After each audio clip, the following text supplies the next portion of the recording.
Okay, now that we have basically our scene set up correctly with our hotkeys and our preferences, we're able to import our character.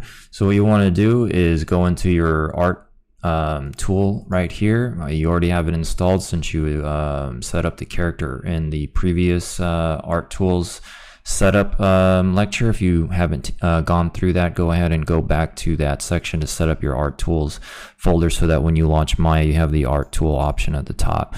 And you're just going to go ahead and do add character for animation. And we have the male character here. You're just going to hit add and close. If you're using a student version or a teacher version, you will get the student version pop up when it comes up. If you're using a professional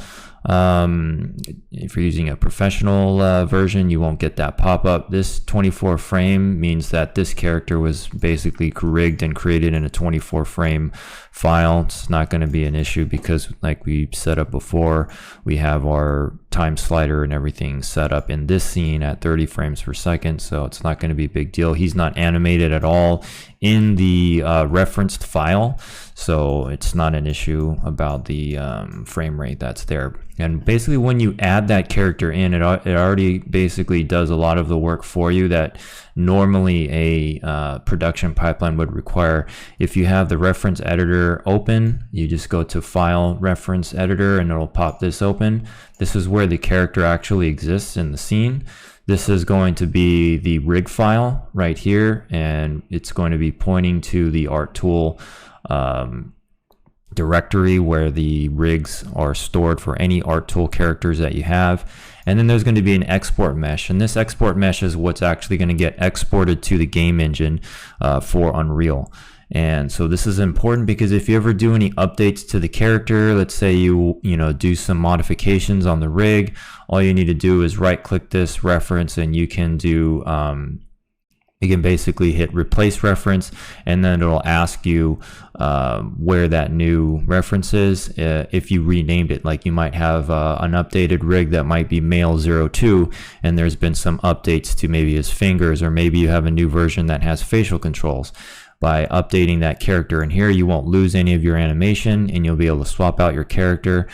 So this is basically how game production pipelines work, because there's always iterations happening with character rigs.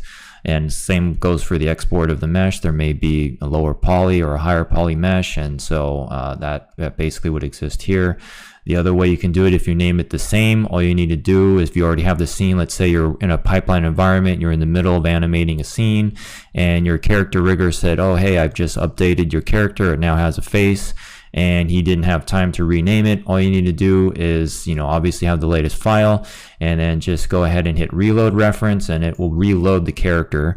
In this situation, nothing's been changed, but it does take a little bit of time. It's going to reload the rig, and it's going to reload the mesh, and you'll be back up and running, and you won't lose any of your animation, and you won't lose any data that you had, and you'll be, if it was an updated character, you'll now have the face rig controls, for example, if that was the change that was made in the character rig. Looking into manipulating the character, you can select everything on all the nodes right here in the actual scene of the character. Or you can go into the GUI. As you can see, every time I'm picking something, it's also getting picked here in the manipulator. And there's a lot of great controls in this character. We're going to go over the best settings for animating this walk cycle. It does have IK, it does have FK. If you're unfamiliar with that, we'll cover a little more of that as we start animating the character and covering, exactly why you would be using FK or IK in best case scenario and practices for that. It does have hand controls down here. You can select them individually. If you hit these green manipulators here, it'll grab the entire finger. One other thing you can do is it is, rigged for, basically grabbing the entire hand and posing it out all at once, which is really nice. We also have a display layer editor here, and what's great about this is you can turn different parts of the body off on the mesh. This is really great, and we're going to be working directly with this because we're going to be hiding a lot of the upper body even when we're going to be start animating the lower body only.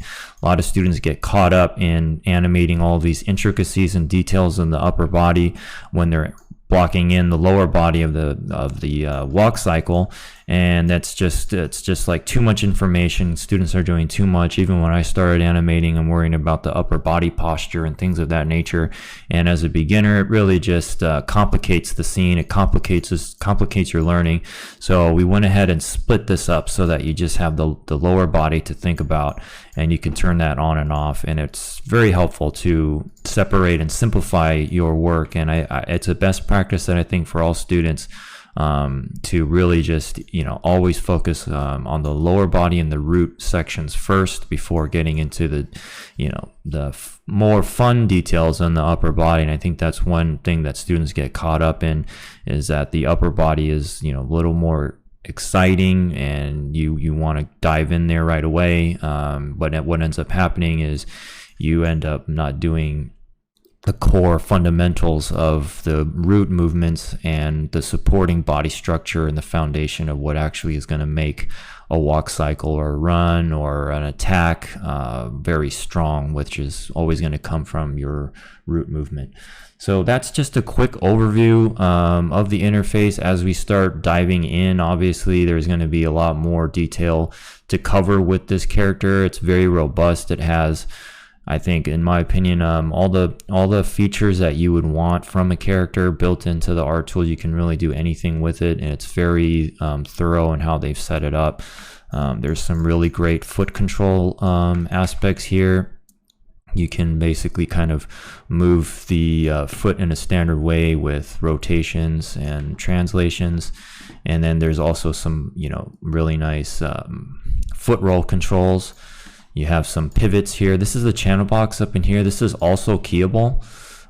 So you can pivot from the heel, or you can pivot from the ball of the foot. So these are really great things to do if you're going to be doing some body work movement where, you need to have the manipulations happening and rotations happening on the foot to give that extra realism. So you have some toe tips, just depending on the kind of movements you're going to be doing. But for the walks, the heel and obviously this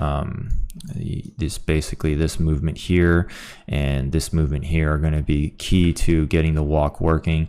But it's really nice that they also have the toe wiggle control. A lot of rigs don't have the fidelity that this character rig control has, which will give you a lot more realism, and it's a lot closer to a cinematic quality type of character that you would get. And it's a little bit better in my opinion than some of the basic in-game rigs that you might find online. So the art tool is a very powerful interface, and there's a lot of great things that you can do with it. There's a lot of good documentation as well from Unreal on it.